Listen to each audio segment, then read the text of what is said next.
Let's go to the parable of the neighbor. Turn with me in Luke 10. Turn with me in Luke chapter 10, verse 25 up to 37.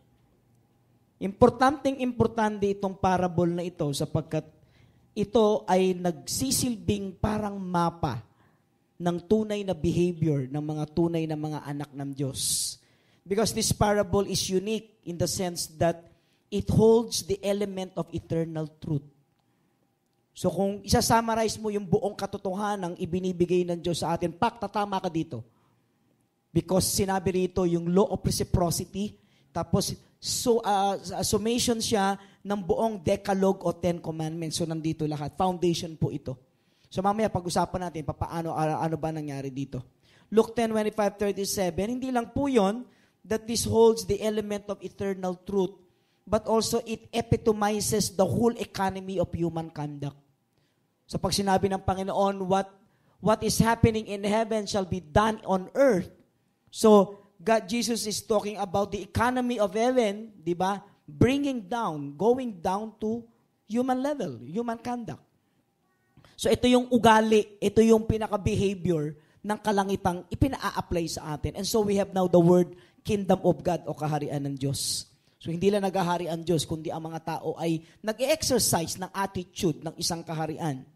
So the parable o talinhaga explains how the hands of God is moving from the hands of ordinary people like us. And this is how He moves in His divine kingdom. Ito yung kanyang programa. Ito yung unang-unang typical parable ng distinction from other parable. Kasi yung other parable ni Christ is highly symbolical.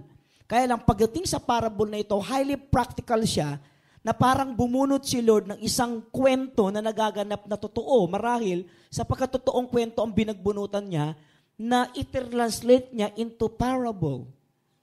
Okay? So hindi katulad ng ibang mga parables na may mga symbols, but simply, ang ginamit ng Panginoon, the parable of the Good Samaritan, is gumamit siya by means of example. Tapos kumuha siya ng isang nakakaawang tao at doon niya na ipinromote at tinaas. Kumuha rin siya ng 2 tao at ipinakita na niya sa mga tao kung gaano nakakatakot ang kanilang behavior. Sa actual, na nung nagtuturo sila, maganda. Pero nung actual i-apply nila, hindi nila na-i-apply. Which is the happening. Nangyayari po sa atin yan. Okay? So Jesus did not use symbols taken from the realm of nature.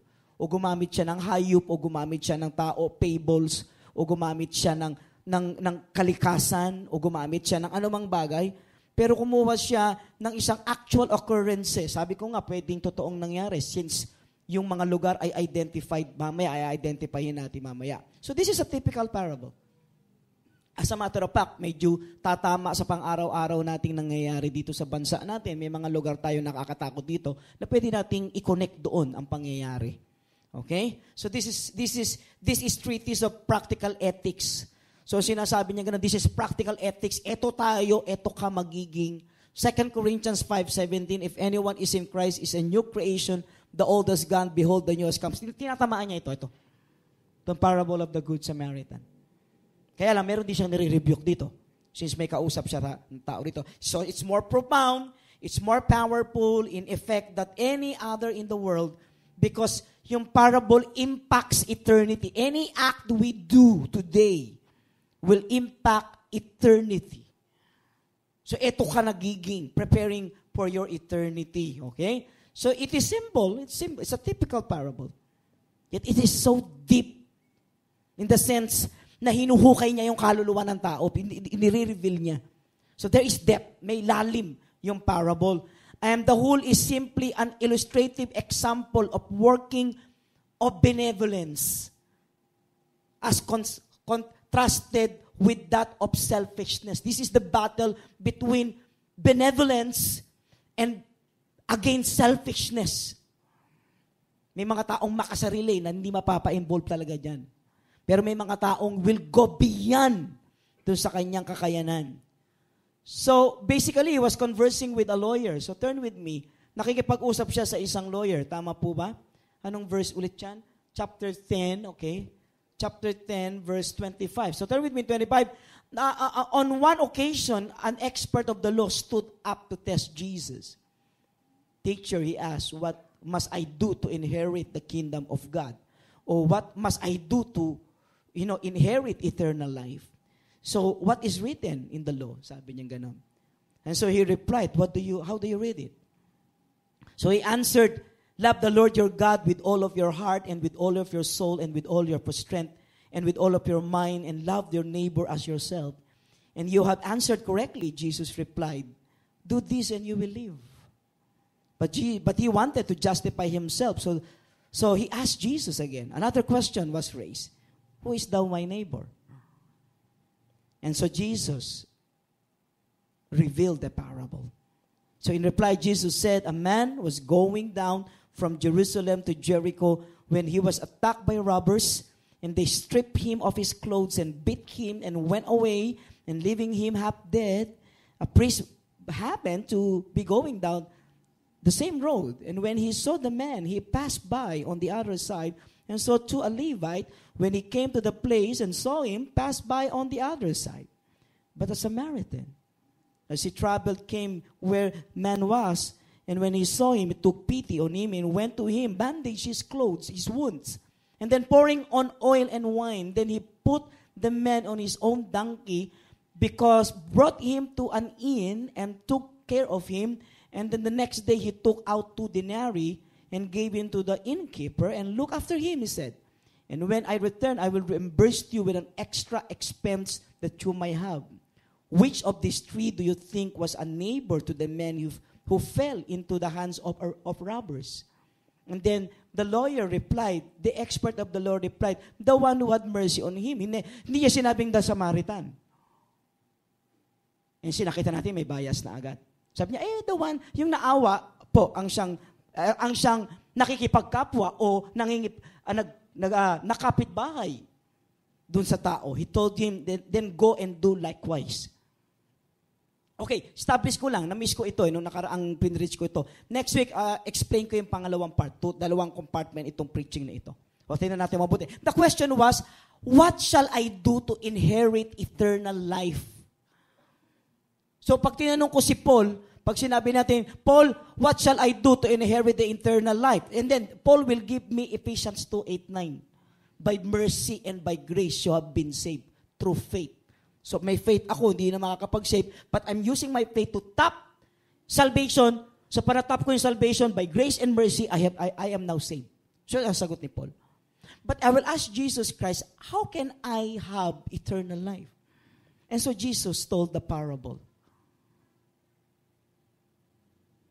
And the parable was about Good Samaritan. So the question is, bakit niya ginamit yung Samaritan? Since ang mga Samaritan ay mga hilaw at mga mestizo, at hindi sila kinukonsider ng mga Hudyo sapagkat sila ay kalahating Hudyo at kalahating Hentil. And so mestizo sila. So hindi sila kinukonsider. Mataas ang discrimination sa galintong mga taong hindi alam ang kanilang, wag na kasarian, ang kanilang nasyonalidad. Okay? So yun ang tanong. Okay? So anong tanong? He was conversing with the lawyer. The lawyer tested the knowledge and the authority of Jesus with 2 questions. And so, sino tong lawyer na ito? Because the lawyer was by profession a lawyer and a Mosaic expert.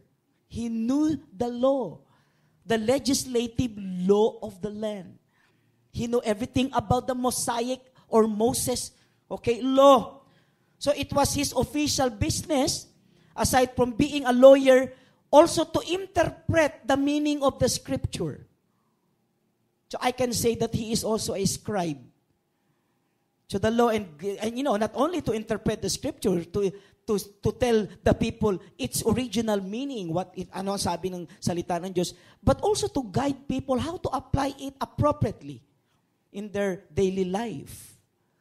And so I can say that the lawyer is also a pastor. And so, lawyer, pastor, we can now have a new title, pastorni. Pastor tsaka attorney, pastorni. Okay? So, he asked. So, the question, what is the question? What must, go, 1, 2, 3, go. Okay. What must I do to inherit? Remember, this is a test. As a matter of fact, the question was a trap. Okay? Kaya lang, alam mo minsan, kapag ikaw ang nagtatrap ng tao, minsan yung same bitag ay mapofall ka eh. Tama po ba? Ikaw ang nahuhulog sa sarili mong bitag eh. Testing ka ng testing, hindi ikaw ang na-test. Di ba? So remember, this is a testing na natin how skillful Jesus was. So sumagot ng Panginoon, what is written ba in the law? Ano po ba ang nasusulat? He replied. And then it was followed by another question. Question na nito eh. Nakuha mo? Minsan, ang galing naman ng tao, hindi sa pagsagot ng mga facts, kundi sa pagbibigay ng mga tamang kasagot. Hindi kasagutan, kundi tamang katanungan. Maging sa mga korte, ang tamang tanong, ang siyang pwedeng magpanalo sa isang kaso. Kung magaling magtanong ang tao. Okay? Kaya ako, yan ang unang-una kong in-expert, magaling ako magtanong. Diba? Helen, may pera pa ba tayo? Kailan marunong ka magtanong ng ganyan? Kakain kayo sa labas, may pera ba tayo dyan? Wala eh. Tumigil na tayo rito, umuwi na tayo sa bahay. So what is written in the law here, brother? How do you read it? So unang-una, ano ba ang nasusulat? Pangalawang tanong ng Panginoon, paano mo iniintindihan? It's so easy to read the Bible, right? How many here loves to read the Bible? Raise your hands, please. Okay, parang konti lang nagbabasa ng Bible dito. Paano maliligtas tong grupo na to? Di ba? How many here loves to read the Bible? Raise your hands. Okay, yes. Very good. Congratulations. Even the devil loves to read the Bible. But the second question of Jesus will be a trap to be given to the expert. And so, sabi niya gano'n, how do you read it? How do you interpret it? Naku, problema na niya. Hindi siya nakasagot. How do I interpret it? So, yung tanong niya ay ibinalagbak sa kanyang tanong. Since siya ay expert ng law at walang record si Jesus na nag-aral sa mga rabbinical laws, rabbinical school. The question is so easy to answer. The first question is so easy to answer because the lawyer confessed the Shema. What is the Shema? Deuteronomy. Thou shalt remember Israel, the Lord thy God is one God. Hallelujah. Thou shalt love the Lord thy God with all your heart, soul, mind, and strength. And you love your neighbor as you love yourself. Right? Easy to answer. Tama. Katulad ko, pumunta ako nung araw, pag nag-seek ka ng Japanese visa, sa Japan, pumaharap ka sa consul, tatanungin ka. And so, humarap ako doon, yung isang pastor na kasama ko, tinanggal kasi mukhang Abu Sayyaf okay? Hindi na siya binigyan ng approval. So, ako na. Yeah. Sabi rito, stated here that you are a pastor, right, sir? Yes, I am. Sabi ko ganun. Can you quote to me John 3:16? Pag hindi ko nasagot yun, wag na ako magpastor. Tama? So, sabi ko na love the Lord, thank God. For God so loved the world that He gave His only Son. Whoever believes in Him shall not be perished, but have eternal life. Ay! Sabi niya ganun, Pastor, you answered correctly, I'll give you a visa. But can I ask you a question, ma'am? Do you want me to quote verse 17? Sabi niya, why? Because verse 17 explains what is in verse 16. Sabi niya, hindi ko alam yun But in a way, Pastor, verse 16 is enough for me to be saved. Sabi ko, sayang. Sana ko alam mo yung 17. Naku, buti hindi tinanong. Nakalimutan ko yung 17. Yabang-yabang ko. But anyway, binigyan ako ng visa. Praise God. And so yun na, sinagot niya. Sabi niya, well, the answer is Shema. Kaya lang may pangalawang tanong si Jesus, how do you read it? How do you interpret it? So what is your understanding about it? So binalik sa kanya yung tanong. So the man was thrown back upon himself and upon what he already knew. So sinagot siya, verse 27, what is the Shema? So the expert lawyer brilliantly answered the necessity of, you must love God and you must love people. And Jesus gave commendation. Can we go to Luke 10:28? Sabi niya, you have answered correctly, sir. Jesus replied, do this, you will live. What was the original question? Anong original question? What shall I do to inherit? Come on, to inherit? And then Jesus sabi niya, gawin mo yan and you will live. Sabi niya, gawin mo yan, mabubuhay ka na. Saan? Sa lupa? No, sabi niya, mabubuhay ka na, magpakailan pa man. Because Jesus gave the focal point of the entire Scripture. It's the Shema. Pinakasentro siya, pinakasentrong truth siya. Verse 29. Can we go to verse 29? But he wanted to justify himself. So he asked Jesus. Hindi na siya masaya. Sabi niya, basic, alam ko na yan. Kaya kong gawin yan. Pero hindi siya masaya. At ang sabi niya ganun, but he wanted to justify himself. So he asked Jesus, who is my neighbor? Sino kapitbahay ko? Yung nga ba sinasabi, kapitbahay? Sino ang kapwa-tao ko? Oh. Pero nakalagay sa Bible, he wanted to justify himself. So the question is, so this is the second part of the question. Wala siyang doubt to love God. The necessity of loving God is tama. And the necessity of loving people as proof that you love God. Pero gaya natin, what troubled the expert of the law was the identity of the neighbor he must love. Sino yan? Sino tong neighbor ko na kailangan kong mahalin? Sino ba itong neighbor na ito? Ang nakalagay sa Bible, he wanted to justify himself. Why? Because meron siyang set ng kapitbahay lang. May ganyang mga tao meron siyang mamahalin. Ay, loving God. Madali. Madaling magmahal kay Lord. Lahat ng tao nagmamahal kay Lord. Pero ang tanong, paano ko ipapakita ang pagmamahal kay Lord sa pagmamahal sa tao?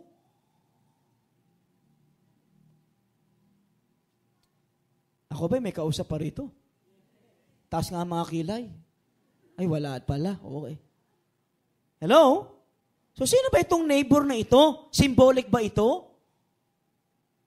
O baka, ano ba, yung pinakamalapit bang kapitbahay ang sinasabi? Yan. Yung bang pinakamalapit kong kapitbahay? Sabi ng isang kaibigan ko, ako ba, Manny, I love my neighbor. I love my neighbor's cattle, car, and wife.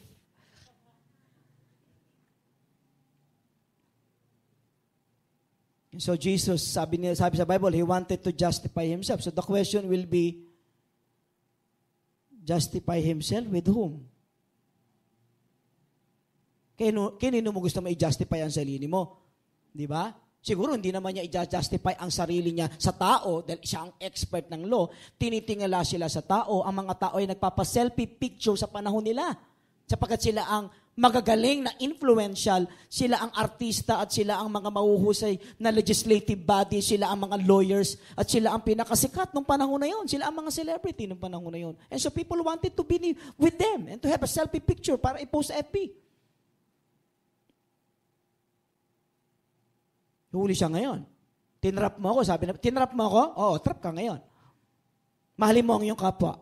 Tama yan. Sandali lang. Sino ba ang kapwa? Kasi huli siya ngayon because Jesus is now in full control. He knew who he was talking to. Huli ka. Bakit? Because itong expert na lawyer na ito ay meron ding expertise ng pagre-reject ng particular na tao kung ano ang ayaw nila ay hindi nila hahayaang makapasok sa kanilang pamayanan bilang mga tunay na relihiyosong mga tao. Because of their superiority complex, naglagay sila ng mga labels ng tao. Ito mahirap, ito, sorry for the word, ito pulpul to, ito mahina ito marurumi to, ito galinto, ayan. Naglagay sila ng mga branding ng tao. Ito mga maeng-eng, ito mahihina, ito magagaling. Yan. Sabi ng Panginoon, di huli ka. So sinasabi ng Panginoon sa kanya ngayon, madali mahalin ng Diyos, tama. Pero papaano ko ang kapitbahay mo ay ang buong mundo? Oh, sobra na yan, ha? Yan. Ilan dito mahal ang Diyos? Pakitaas ang kamay. Walang doubt yun, magtataas kayo ng kamay, tama. Pero tanong, mahal nyo ba ang kapwa nyo? Yan ang mahirap. Oo, sige, tutulungan ko sila. This Christmas, magbibigay ako ng t-shirt. Hindi. Kahapon bumili ka ng Lacoste, di ba? May dalawa kang kapitbahay, bili mo ng Lacoste. Bibili mo? O, bibili ko, pero nakatikom ang bibig. Yung sinasabi niya rito. So, huli siya because yung mama ay nagpa-practice ng prejudices, bias siya sapagkat yung mama ay isang racist. The man was a racist. Ano yung racist? Yung nakasakay sa kabayo, hiniti. And for the last bent for home is now the lingers pride on the outside, followed by... No.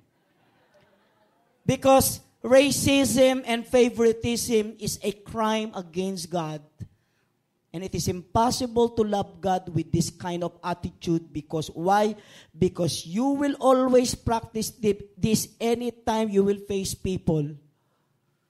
You will always tell people, there are unclean, there are clean. Ito malinis, ito marumi. They are ceremonially unclean, ito naman clean. Lagi yan, magle-labeling ka lagi ng tao. Which is pinakamalaking problema po na maraming Christian. Ako, napapractice ko po yun. Hindi ako sasama sa mga pastor na alam ko wala akong makukuha. At hindi ako sasama sa mahihina kasi ayoko. Pero kung pumidikit ako sa baka mahuhusay para marami akong makuha, napapractice ko yan. Meron akong ganyang uri ng discrimination sa buhay at patawarin ako ng Diyos. So because racism and favoritism is a crime against God who loves all people, regardless of the color of their skin.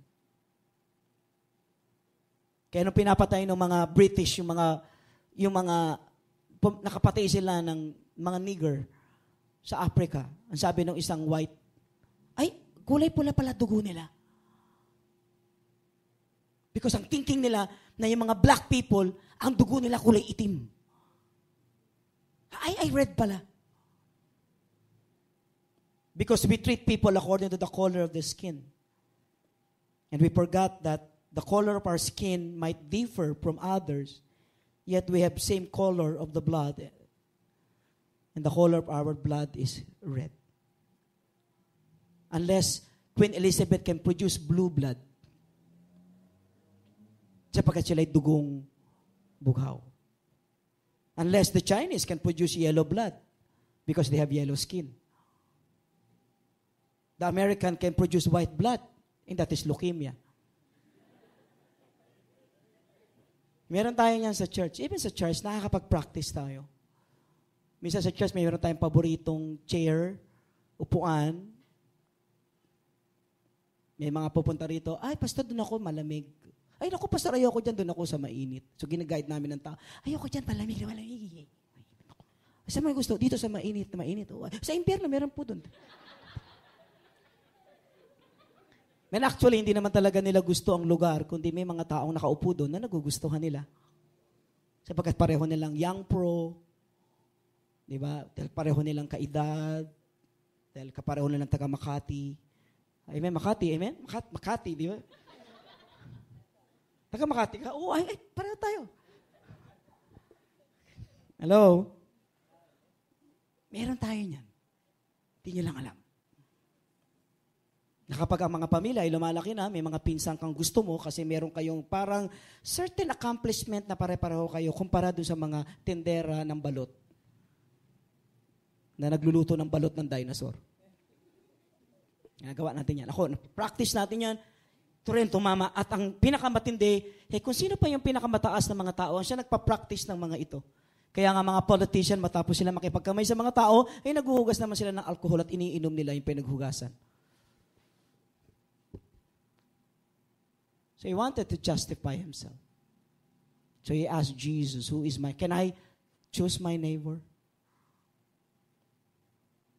Like example, if you're living in Corinthian Gardens, so sino gusto mong kapitbahay? O nakatira ka sa Dasmariñas Village. So sino gusto mong kapitbahay? Paano kung nakatira ka sa Dasmariñas Village? Sa village ka lang doon.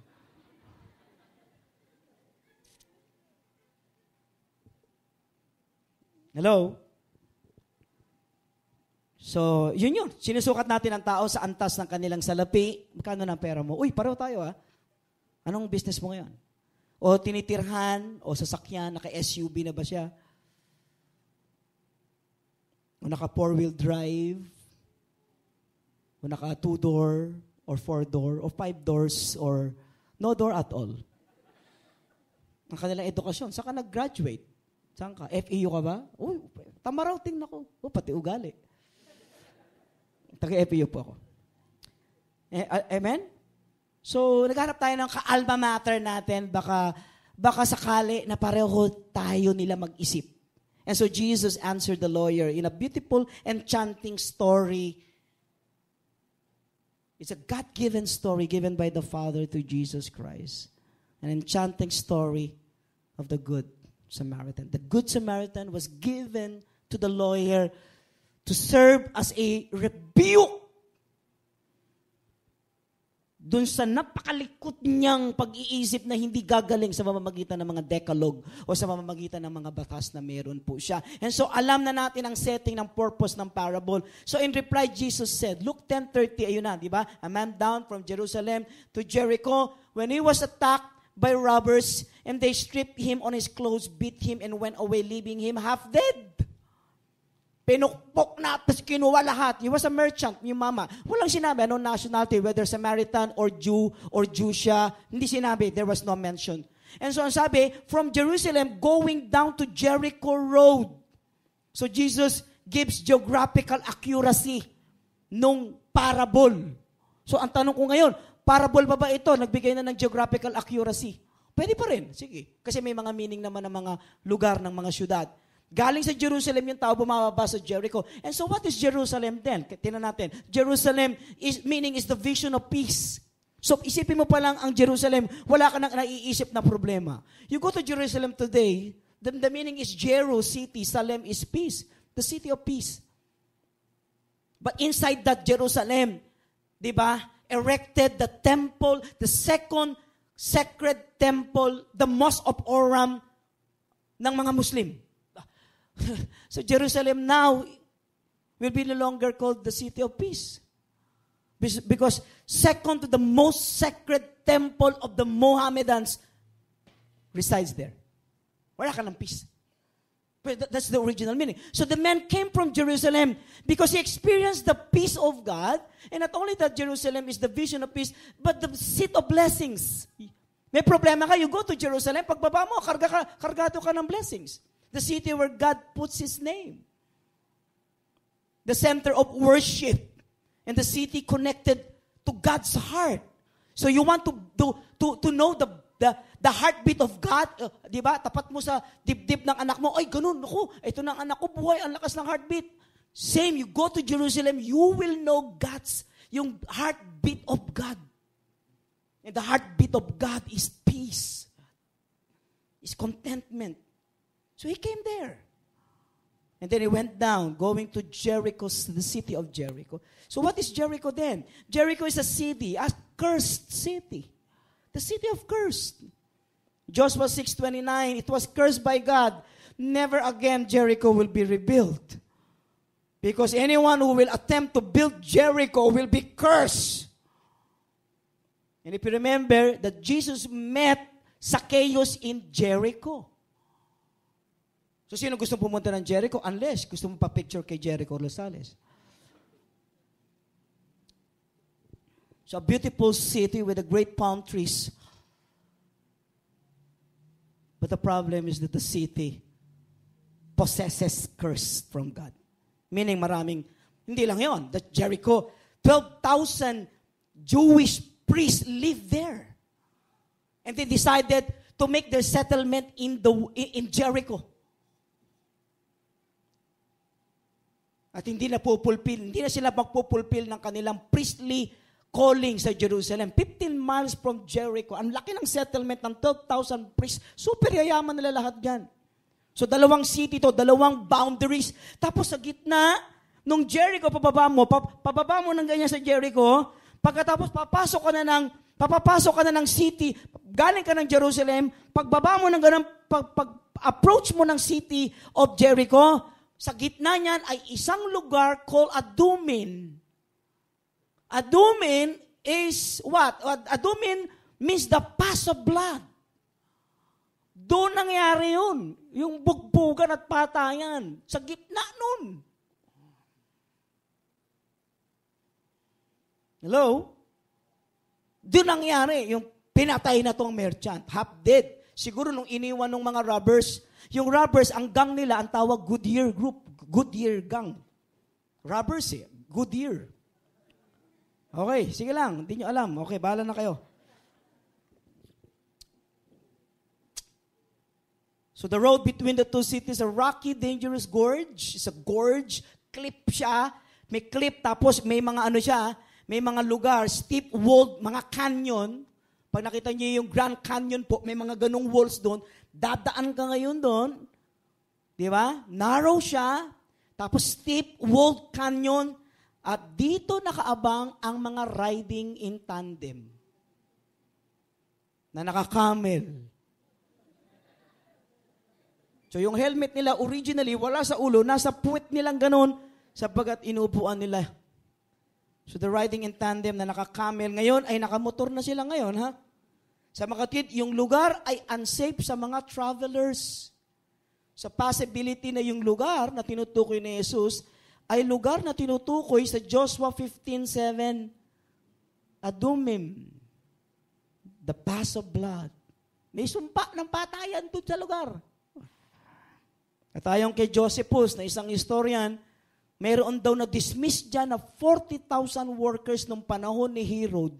Nung ginagawa yung second temple na ginawa ni Zerubbabel, pinakialaman ni Herod, pinaganda niya, kumuha siya ng tao, tapos nung dinipost niya itong lahat ng tao na ito, nagtakbuhan sa lugar na yan, tapos doon na nag-umpisa ang ISIL o ISIS. Sila yung unang-unang ISIS ngayon dyan. So, ang trabaho nila ngayon, abangan lahat ng mga merchants, except sa mga pare at mga Levites na hindi nila gagalawin sapagkat hindi nila katalo. Gumagalang naman sila sa mga pare at mga pastor. Kaya nung kumakana sila ng mga travelers, pero hindi nila ginagalaw yung mga priests at Levites. Tapos yung road or gorge road was thief-infested road. Tapos hanggang sa dumating itong pangalan niya, certain man. Walang pangalan pero sabi sa kanya, certain man. Was traveling down from Jerusalem to Jericho. So the question, who he was, we are not told. But there is a possibility that he was a Jew. Sapagkat kung Samaritan yung binugbog, anong kwenta nung kwento? Bakit ko papapasok yung Samaritan? Hudyo ba siya? Pwede. Para magbigay weight, bakit siya good Samaritan? Sapagkat ang niligtas niya ay hindi niya kalahi. Sapagkat yung kalahi, ang unang umiwas. Ganda ng storya. Parang ako lang ang nagaganda. Ang ganda-ganda talaga. Ang ganda-ganda talaga. So may ganitong kwento nun. Okay? So, there was a probability that the robbers watched the way of the traveler and knowing of his business transaction that has carried money. So binugbog nila, tapos sinubaran ng damit, sapagat maganda yung damit, marahil. Okay? Wounded siya, tapos iniwan nila halos patay. Patay yung mama. And so nung iniwan nila, akalang patay na, so those brutal robbers never expected na may dadaan na, sapagkat malalaman nila nagkakagulo doon, hindi na babahe mga tao lahat doon. Gagawa sila ng ibang spot para dumaan, kaya lang may 3 dumaan na pwedeng maging provision upang yung tao ay mabuhay. Another traveler to pass that spot on the dangerous road to save the half-murdered victim. Let's go to chapter 10, verse 31. Can you go to verse 31? A priest happened to be going down the same road. Pastor yung dumating. And when he saw the man, he passed by on the other side. Bang, bang, bang. So the word used is happen. Tama ba? A priest happened. The other version po ng happen is chance. So chance also means coincidence. So God orchestrated. Ang ginawa ng Panginoon, nag-provide siya ng paraan para mabuhay yung mamamatay. nag-aagaw buhay na eh. So nag-orchestrate si Lord ng isang tao para buhayin yung half-dead, okay? Para siya maligtas. Because God's representative was passing and the priest saw the man. He saw the man. So ginawa ng Panginoon, sige, ikaw ang dumaan. Di ba? Baka iligtas. At dapat iligtas. Grabe, nagkataon that he could not avoid meeting the man who needed help. And so what happened? The priest, however, didn't not look upon it. Hindi niya nakitang it's a happy coincidence na siya ay dumadaan doon sa eksaktong kung saan nakahandusay yung bangkay. Akala niya bangkay. So a God-planned opportunity to help a needy soul. So he saw the beaten, bleeding traveler but passed by on the other side. He saw the man. But he saw also another way to escape the opportunity to help the man. What a sad story. He saw the man. Pero nakita niya yung tao, nakita lang niya, wow! Whew. So nung nakita niya, God will make a way. So nakakita siya ibang kal. Alala niya ikanta ni Don Moen. God will make a way. Diyan ba kayo? Meron na ako ngayon ng hint kung sino ang kapitbahay at sino ang kapwa-tao. Ang kapwa-tao natin ay sino mang tao na nangangailangan ngayon ng tulong mo.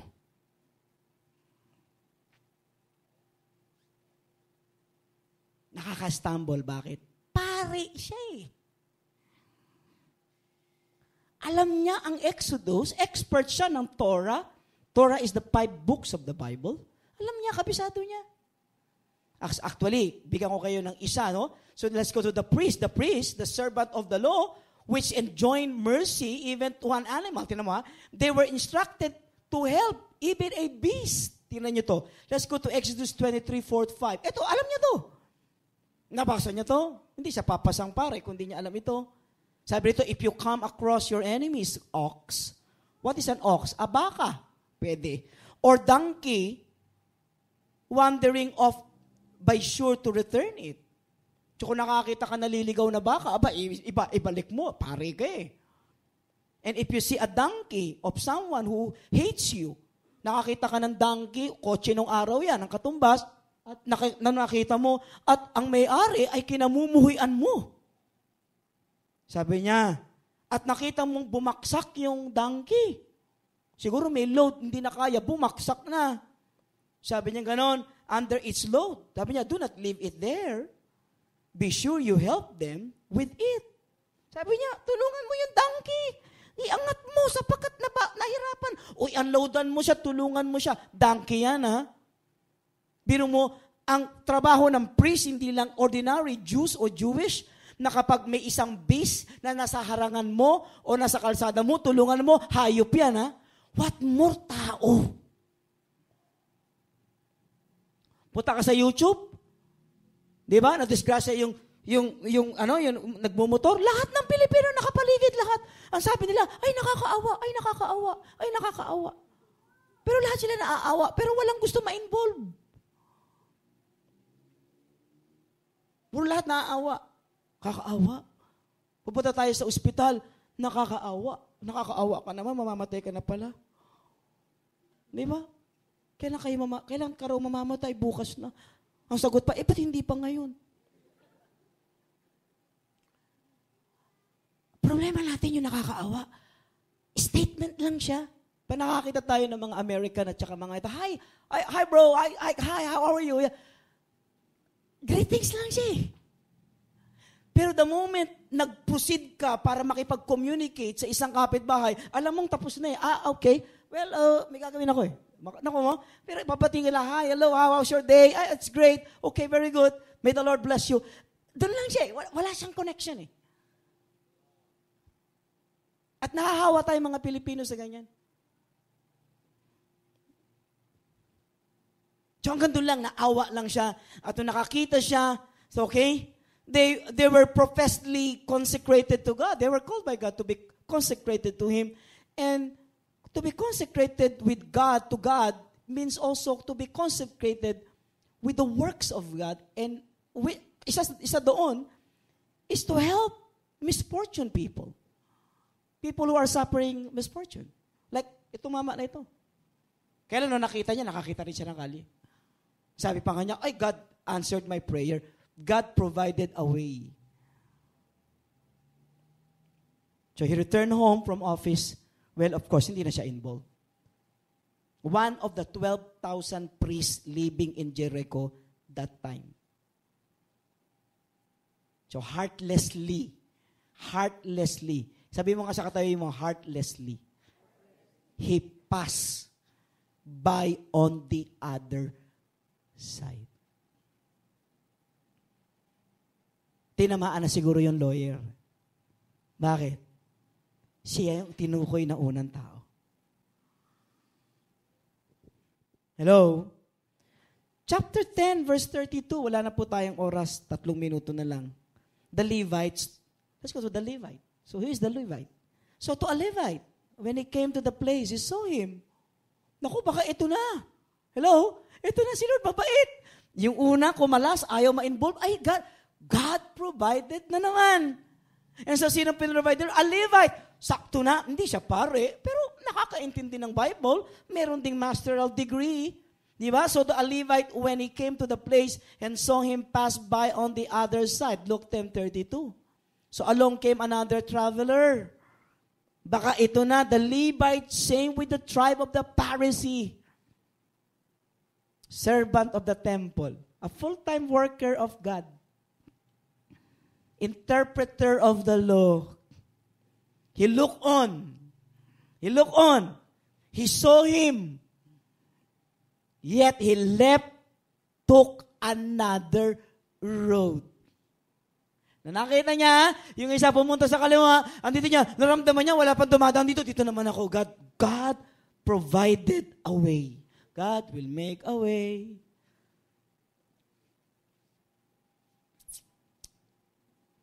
So why did Jesus bring the priest and the Levite into the parable po? Come on, I'll give you 1 minute. Think about it. Bakit pinasok ni Jesus ang pare at ang mga Levita sa usaping ating pinag-uusapan sa mundo ng talinhaga ng mabuting Samaritana? Come on. Wag po magsalita, mag-isip lang po. Bakit niya pinasok? Because Jesus exposed the following. Ito sinasabi niya. Number 1, to expose the unreal, to expose the heartless, compassionless, formal, organized religion is not the answer. Yun ang sinasabi ni Titus, sabi ni Titus kay Tito, you will go to Crete. Bakla sila ba nandyan? People there, problema mo sa mga tao, yung mga tao were so religious in Crete. Crete is an island. Sabi niya, but they were gluttons. Problema mo sa kanila, they have the form of godliness. They have the form. Pero wala silang ka-power because hindi nila ma-apply yung form of godliness sa kanilang pamumuhay. Yun ang sinasabi ng Panginoon dito. Sabi niya, may perform, may anyo ng pagiging pare, may anyo ng pagiging levita, may anyo ng pagiging religyoso, pero walang kapangyarihan sa loob nito. Tapos ang ginawa na ng Panginoon, ni-reveal na niya dun sa pare ang isang napaka-importante and to reveal to the lawyer in the Samaritan the real essence of religion. At ang sinasabi niya, baka yung wala pang relihiyong tama ang siyang pwedeng gumawa ng pinakabatas ng buong kaharian ng Diyos, and that is to love your neighbor as you love yourself. James 1:27, sabi ni Santiago, what is religion? Religion is to take care.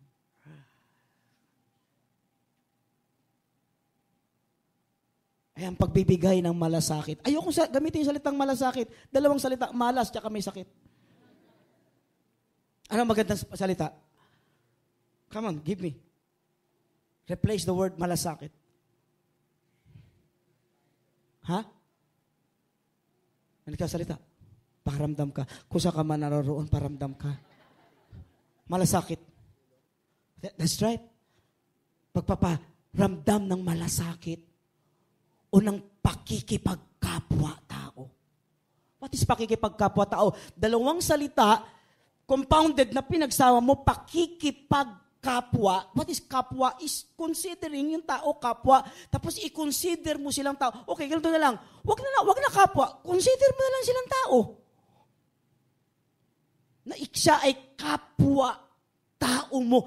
That is the essence of true neighborliness. Which means na nami-miss ng mga Christians. Na maraming Kristiyanong in love kay Lord, pero wala silang involvement sa kanino mang tao because nadala sila sa mga ginawa ng mga dating tao na nadiscover nilang hindi pala sila tao. At sabi ng Panginoon, hindi, aalis ka dyan eh. Di ba? Sino ngayon? Next week, we'll talk about the Samaritan.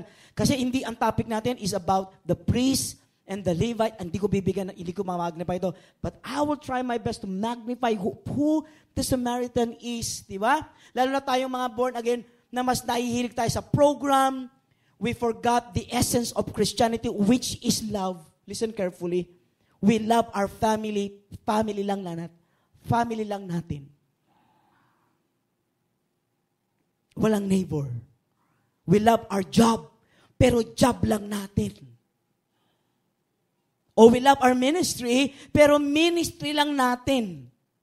Ang pinagtatanggol mo lang, yung ministry mo lang.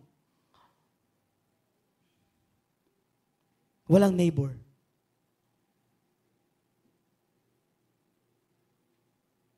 At yun ang binangga ni Jesus. Binangga ni Jesus ang isang organized crime ng pinakamatitinding pariseyo na nagbabalat kayo sa anyo ng reliyon na ang pagmamahal nila sa Diyos ay pang-aabuso sa kapwa-tao.